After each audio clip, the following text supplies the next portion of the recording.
అందరికీ నమస్కారం. మనం చెప్పుకోబోయే కథ జీవిత పరమార్థం. రచించిన వారు సుదర్శన్ గారు. కథలోనికి వస్తే, అమెరికా నుండి వచ్చి నెల రోజులయ్యింది. దైవ దర్శనాలు, చుట్టాలు, స్నేహితుల పలకరింపులు పూర్తయ్యాయి. మరో వారం రోజుల్లో తిరుగు ప్రయాణం.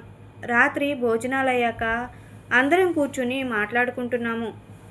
ఒరేయ్ ఆనంద్, గతంలో నాన్న చెప్పిన మాటలే మళ్ళీ చెబుతున్నాడు. ఈ మధ్య మా ఆరోగ్యాలు అంత బాగోవటం లేదురా.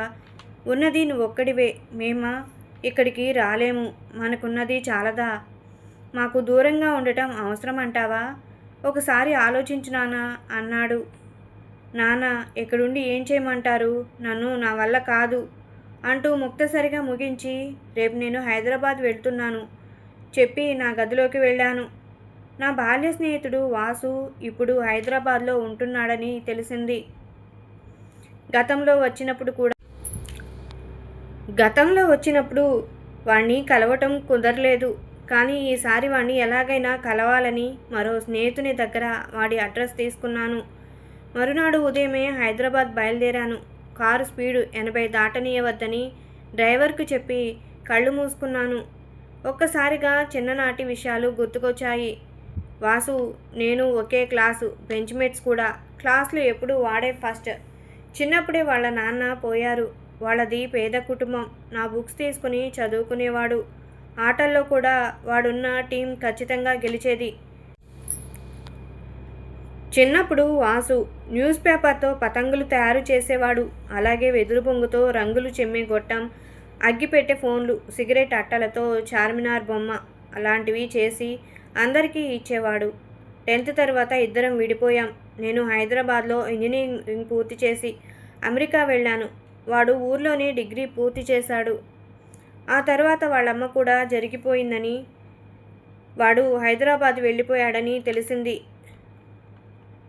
సుమారు 11 ఏళ్ల తర్వాత మళ్ళీ ఇప్పుడే కలవబోతున్నాం. పెద్దగా కష్టపడకుండానే అడ్రస్ దొరికింది. Vasu mobile and internet service. Glass door వెనకాల కూర్చుని వాసు ఎవరితోనో మాట్లాడుతున్నాడు. సర్ప్రైజ్ చేద్దామని నేను ఫోన్ కూడా చేయకుండా వచ్చాను. డోర్ తీసుకుని లోపలికి వెళ్ళాను. లోపల విశాలంగా ఉంది. 10 వరకు నెట్ క్యాబిన్స్ ఉన్నాయి. పక్కనే 4-5 పిల్లలు మొబైల్స్ రిపేర్ చేస్తున్నారు. నన్ను చూడగానే వాసు ఆశ్చర్యంతో, ఒరే ఆనంద్, ఎన్నాళ్ళురా అంటూ లేచి వచ్చి నన్ను ఆలింగనం చేసుకున్నాడు. ఏరా, మాట మాత్రమైనా చెప్పకుండా వచ్చావు?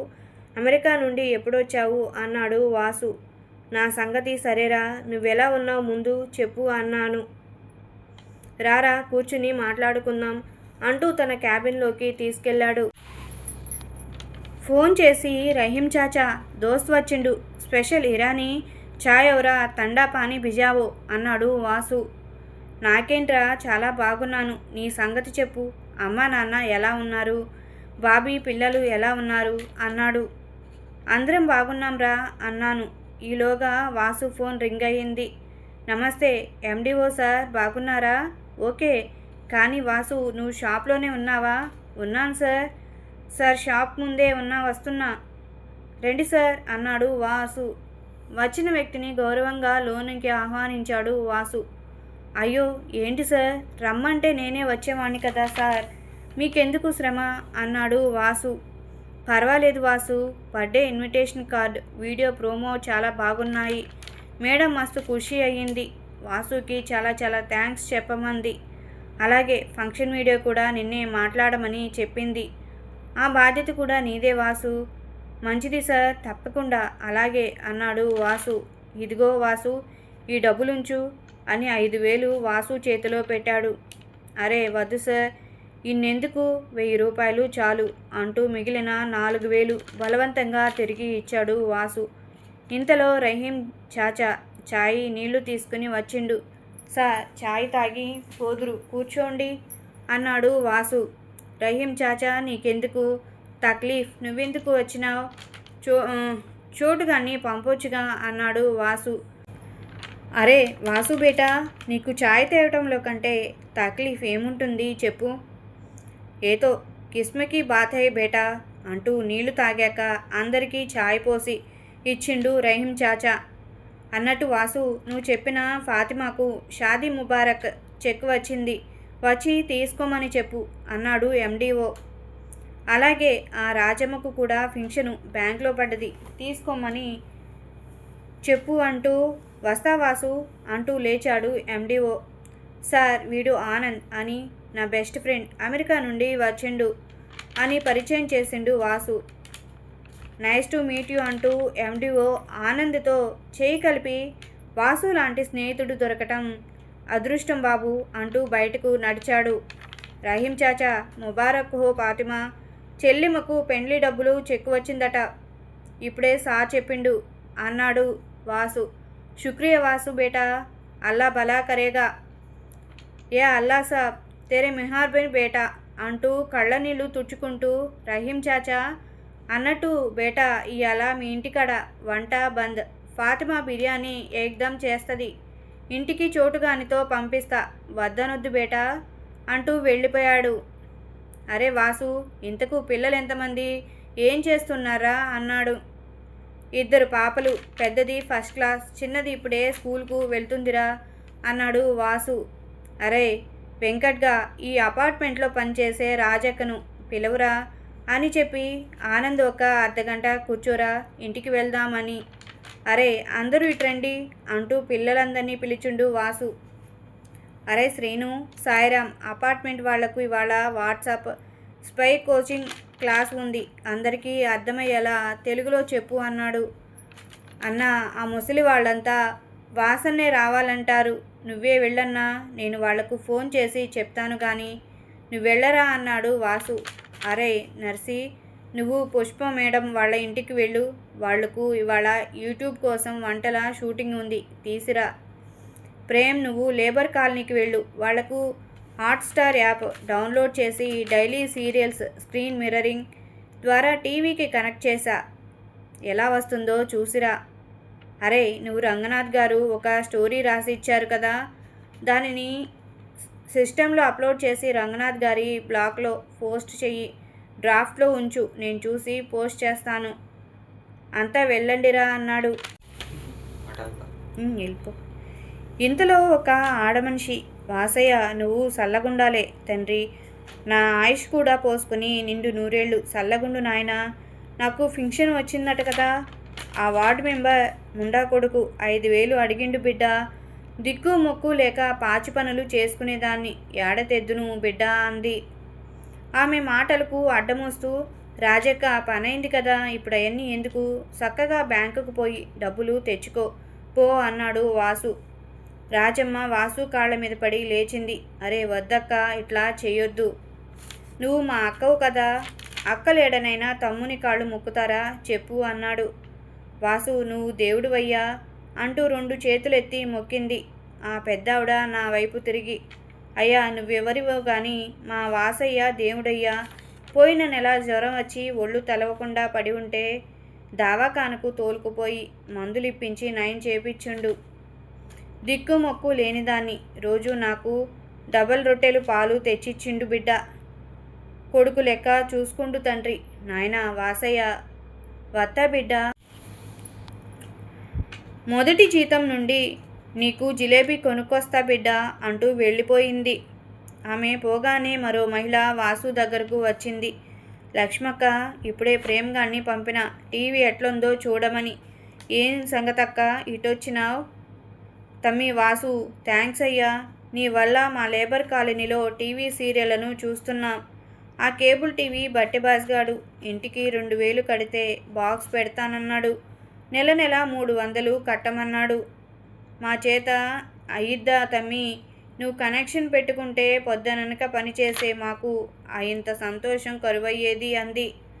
అన్నట్లు తమ్మి, రేపు మా కాలనీలో బోనాలు, అమ్మకు మొదటి పూజ మా వాసు తమ్మి చేయాలని అనుకున్నాం, రేపు అందరికీ భోజనాలు అక్కడే, తమ్మి మర్చిపోకు, మరదలు పిల్లల్ని కూడా తోలుకురా, వస్తా తమ్మి అంటూ వెళ్ళిపోయింది. ఇంతలో 10 మంది చిన్నపిల్లలు క్యూలో వచ్చి షాప్ ముందు నిలబడ్డారు. వాసు, వాళ్ళంతా ఎవర్రా అన్నాను. వీళ్ళంతా లేబర్ కాలనీ పిల్లలరా, రోజు ఈ టైంకి వీళ్లకు ఇంటర్నెట్ గేమ్స్ ఉచితంగా నేర్పిస్తాను, అందుకే వచ్చారు. అరే అందరూ రండిరా, కూర్చుని ఆడుకోండి పొండి అన్నాడు వాసు. పిల్లలంతా బిరబిరా లోనికి వచ్చారు. ఇంతలో ఒక పెద్దాయన భార్యతో సహా వచ్చి శుభపత్రిక ఇచ్చాడు. నమస్తే సార్, బాగున్నారా? చెల్లెమ్మ పెళ్ళికి నాకు కార్డు ఎందుకు సార్? చెప్పకున్నా వస్తానుగా అన్నాడు వాసు. నువ్వొక్కడివే వస్తే సరిపోదోయ్, అమ్మాయి పిల్లలు అంతా రావాలి, అందుకే అమ్మ కూడా వచ్చింది.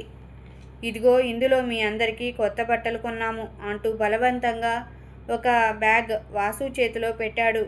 అన్నట్టు వాసు, ఈ ఏటీఎం కార్డు పిన్ నంబర్ ఉంచు.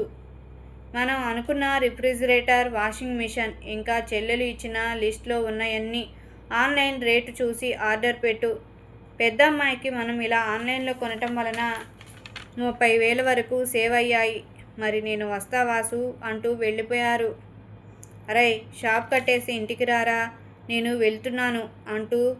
పదరా ఆనంద్, ఇంటికి వెళ్ళి మాట్లాడుకుందాం అంటూ నా సమాధానం కోసం చూడకుండానే నా చెయ్యి పట్టుకుని లేపాడు వాసు. ఇల్లు దగ్గరే, పద నడుద్దాం అంటూ ఇద్దరము మాట్లాడుకుంటూ నడుస్తున్నాము. అరే వాసు, ఈ వాట్సాప్ కోచింగ్ వగైరా ఏంట్రా అన్నాను. ఇక్కడ అపార్ట్మెంట్లో ఉండే వాళ్ళంతా పెద్ద వయసు ఉన్నవాళ్ళురా. ఎక్కువ మంది పిల్లలు విదేశాలలో ఉన్నారు. వాళ్లకు నెట్ బ్యాలెన్స్ వేయటం, వాట్సాప్లో స్కైప్లో ఎలా మాట్లాడాలో, తెలుగులో మెసేజ్లు ఎలా పెట్టాలో నేర్పిస్తాను. మనకు కూడా కొంచెం డబ్బులు వస్తాయి. వాళ్లకు Facebook account, online account create చేయటం, వాళ్లకు టికెట్ బుక్ చేయటం, వాళ్లకు అవసరమైన నాకు చేతనైనన్ని సహాయాలు చేస్తుంటాను.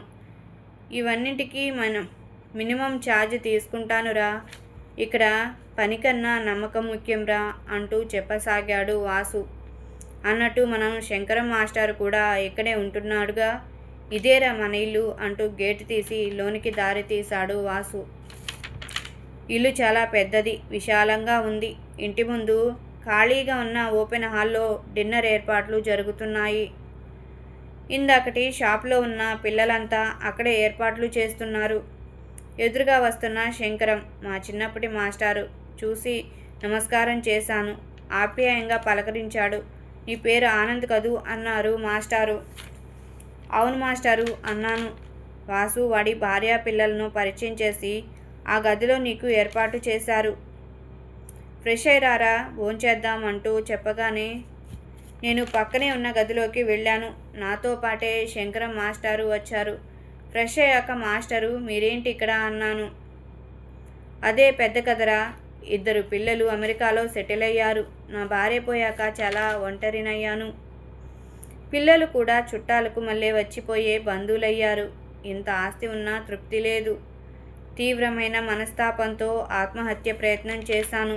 విధి లిఖితం వీడు కాపాడాడు. అప్పటి నుండి ఇక్కడే ఉంటున్నాను. వాసు మనుషుల్లో దేవుడురా. వీణ్ణి చూశాకే బ్రతుకు మీద ఆశ కలిగింది. వాడు నన్నే కాదురా, ఇందాక కింద చూసిన షాపులో పిల్లలంతా అనాథలేరా. వాళ్ళందరికీ అన్నీ వాడేరా. వాళ్ళు చదువుకుంటూ షాప్లో పని నేర్చుకుంటూ ఉంటారు.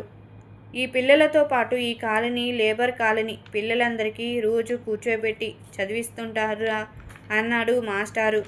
ఎక్కడో అమెరికాలో డబ్బును మాత్రమే సంపాదించినంత మాత్రాన ఏం ప్రయోజనం రా. తాను బ్రతుకుతూ 10 మందికి ఉపయోగపడితేనే జన్మకు సార్థకతరా అన్నాడు మాస్టారు. మరి ఇంత ఖర్చు వాడెలా భరిస్తాడు మాస్టారు అన్నాను. అంతా వాడి మంచితనం, నిజాయితీరా. ఈ ఏరియాలోని చిన్న ఆఫీసు నుండి కలెక్టర్ ఆఫీస్ వరకు స్టేషనరీ వాడే సప్లై చేస్తాడు. షాప్ కూడా బాగా నడుస్తుంది.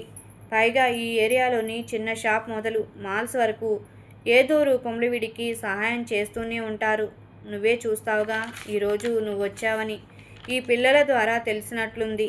ఎన్ని రకాల వంటలు, పళ్ళు, పలహారాలు, జ్యూసులు ఎవరికి తోచింది వాళ్ళు ఇచ్చిపోతున్నారు. అదిరా వాసంటే అన్నాడు. నిజంగా నా జీవితంలో ఇంత రుచికరమైన భోజనం ఇన్ని వెరైటీలతో తిని ఎరుగను. నాకన్నా డబ్బులో చదువులో వాసు తక్కువైన ఈనాడు వాడు తాను బ్రతుకుతూ 10 మందిని బ్రతికిస్తున్నాడు. భోజనాలు ముగిశాక అందరి దగ్గర సెలవు తీసుకుని ఇంటికి బయలుదేరాను. నాన్న నాతో అన్న మాటలు, శంకరం మాస్టారు చెప్పిన మాటలు పదే పదే గుర్తుకు వస్తున్నాయి. నా మనసును కమ్మిన పొరలు ఒక్కొక్కటి తొలగిపోయాయి. ఒక స్పష్టత వచ్చింది. అమ్మా నాన్నలను చూసుకుంటూ 10 మందికి సహాయం చేయటంలో ఉన్న తృప్తి అమెరికాలో సంపాదించే డాలర్లలో లేదని అర్థమైంది. జన్మకు సార్థకత చేకూరాలంటే ఇక ఇక్కడే ఉండాలని గట్టిగా నిర్ణయించుకున్నాను. ఈ విషయాన్ని నాన్నకు ఫోన్లో చెప్పి కళ్ళు మూసుకున్నాను. హాయిగా నిద్రపట్టింది. ఇంతటితో ఈ కథ సమాప్తం. ఈ కథ నచ్చినట్లయితే లైక్ చేయండి, షేర్ చేయండి, సబ్స్క్రైబ్ చేసుకోండి. Thank you.